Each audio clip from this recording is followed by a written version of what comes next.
But the peculiar thing about Charlie Hanger, a lot of folks don't realize, it was his day off. He's 62 miles outside of his precinct. What in the world is Charlie Hanger doing, zooming up I-35, going after... In fact, he wasn't chasing anybody in particular. He was just cruising, and he stopped McVeigh for a speeding violation. And then to find out his tag was off, he wasn't registered. There was a lot of things that certainly posed a lot of questions. Number one, Charlie Hanger wasn't supposed to be there.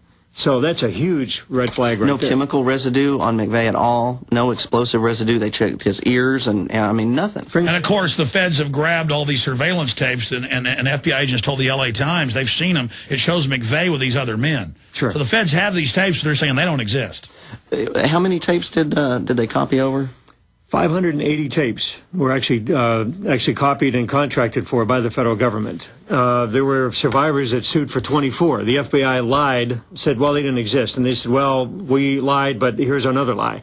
So out of 580 tapes, there were 120 of interest, which means they had 3 copies of 120 tapes. That's 5 times more than the original amount that they... But the local news talked to the FBI agents. They say there's one from right over the truck, and you can see John Doe number 2 and McVeigh, big as Dallas. So all of these things, this body of information literally comes at us by accident or by people that are conscientious, sitting on it for several years, and they come and say, look, we need to get this out. What do you make of all these people that were in prison with him and Terry Nichols and others with these signed affidavits that McVeigh was like, yeah, I was in Black Ops, we were setting up militias?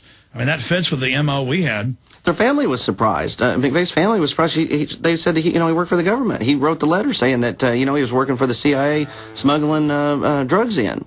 So, I mean, they just assumed that he was Black Ops. Now, this is on an FBI 302 witness statement. It's bona fide, people. We're not pulling this stuff out of our ear. This is documentation. The federal... Stay there. We got a long segment. I'm going to try to quit injecting points there. There's so many. But let's go over who McVeigh was. Let's go over what's admitted. I mean, this guy, and for all you Black Ops people out there, they're going to set you up too, okay? They enjoy burning you. Remember the MIAC report. They hate veterans. They hate cops. Now, going back to Chris Emery and, of course, James Lane working on this this Oklahoma City bombing film, which will be out in the fall or the winter. Continuing, gentlemen, with what you were discussing there about just, all the bizarre things here in these FBI reports and now the affidavits and all these witnesses and McVeigh telling people, yes, I'm a government agent, and one day this is all going to come out, and then you see him on TV doing interviews, just looks like he's bombed out of his mind, looks like a complete drug addict on the side of the road, and he's got the top mind control doctor living, because Cameron had died by then, Jolly and West there in, shooting him up with this stuff. I mean, this is incredible.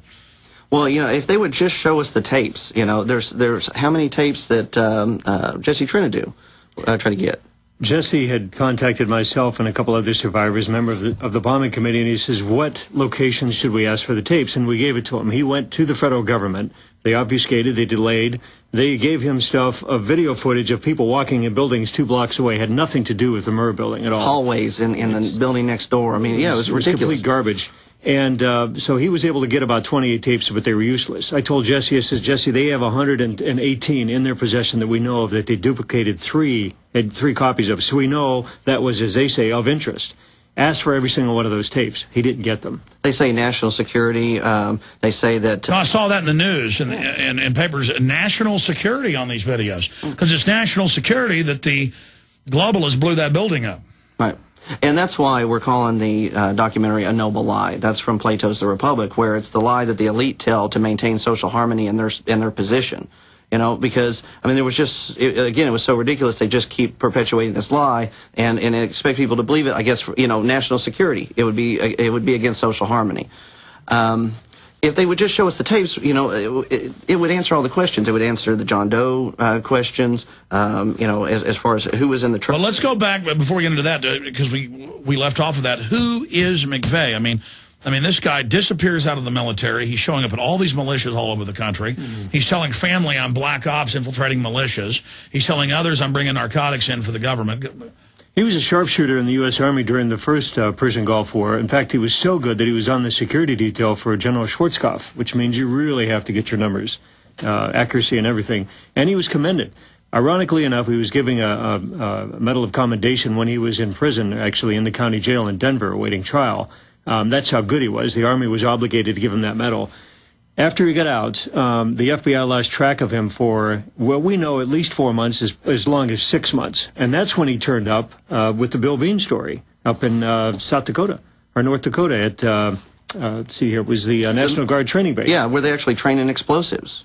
So, and there's clear video of him at the explosives base a year after he supposedly got out of the military. And that's all been vetted out by linguistics experts from the University of Utah. Mr. Bean did a very good job, superb job, everything thorough research right there. So that's ironclad. He had at least 4 different identities that we know of. South Dakota driver's license, Michigan driver's license, Arizona driver's license, and an Arkansas driver's license. He's just like Lee Harvey Oswald, who is now has been declassified, was at a CIA base in Japan and was allowed to infiltrate Russia and then allowed to come back to the U.S. I mean, here are these spies, shooting the president. Now, the people, it's one thing to ask McVeigh, it's the people that he actually surrounds himself with. Andreas Strassmeyer, national from West Germany, dad's number 3 with the Helmut Kohl administration, traveling throughout the U.S. with an expired visa for 4 years, no gainful employment. All of his credit card bills are being paid for. Come to find out, he actually had the passcode to the federal building in downtown Fort Worth while he's trying to infiltrate these different militia groups, both in Texas and in Oklahoma. 4 weeks before Oklahoma City bombing happened, he was literally kicked out of Texas by the militia groups. They actually scouted him going into the rear door of the federal courthouse, punching the keypad, the security keypad. 24 hours later, they said, look, you got 3 days to get out of this state, or else we can't guarantee your safety. Where's he go? LM City in Oklahoma. Unbelievable. And that's got the Southern Poverty Law Center running it. Absolutely. They're all over that like white on rice. So, anyway, you wanted to talk about the tapes, I guess. We had other information on that. Well, no, we covered that. I mean, basically, they're just, if they just told us they caught on fire or something, it'd be at least more believable. Yeah. But they just, they're like, well, no, that all of the tapes, outside tapes in all the separate buildings through separate security systems all changed their tapes at the same time.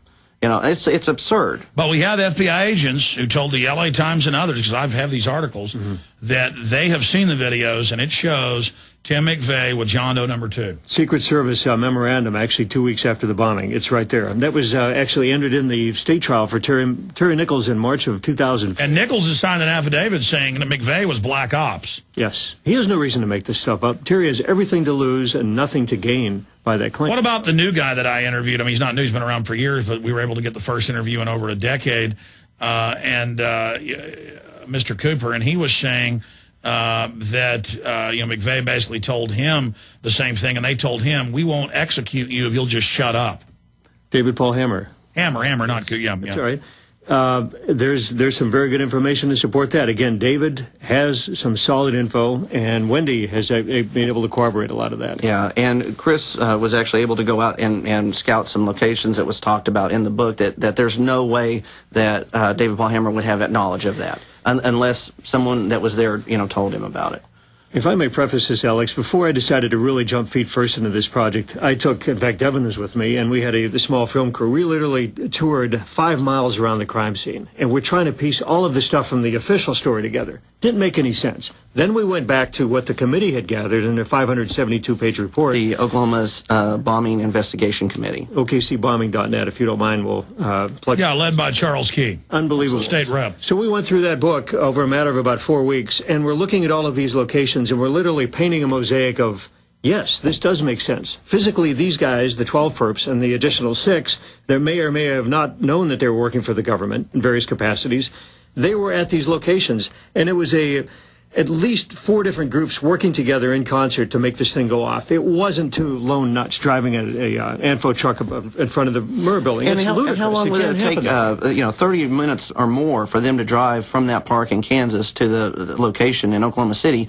And by that point, the ammonium nitrate fuel oil mixture goes inert. Yeah. They would have to stop along the way and remixed it. The Arabs, these 3,000 plus brought in by George Bush Sr., then a couple thousand by Clinton, the media investigating them, claiming that they were connected in with some of these other people. From your deep research, is that a red herring? Because that looks like classic government ops where they just have all sorts of other operations coming in at the same time to create a fog of war. Yes, it is. And there were actually stunt doubles of McVeigh that we know of. There were 2 teams that carried this thing off. One to actually do the dirty deed, and then, of course, McVeigh and his useful idiots to take the fall. There were many concentric circles in play.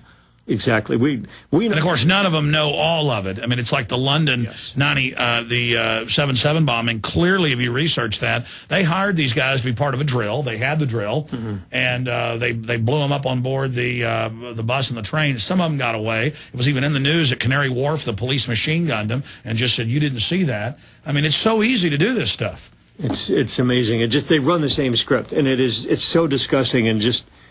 It's appalling to see how they pull this off. But continuing with the concentric team, sorry. We have basically the two teams downtown. There were at least 12 individuals. They were sighted as early as 6 o'clock that morning, actually jogging the route, the escape routes they were going to take. Well, at the same time, the Oklahoma bomb squad is at the courthouse across from the Murrow building, looking for explosives, and they never found any there. That's his reports, eyewitness reports, saying that as early as, 6 a.m.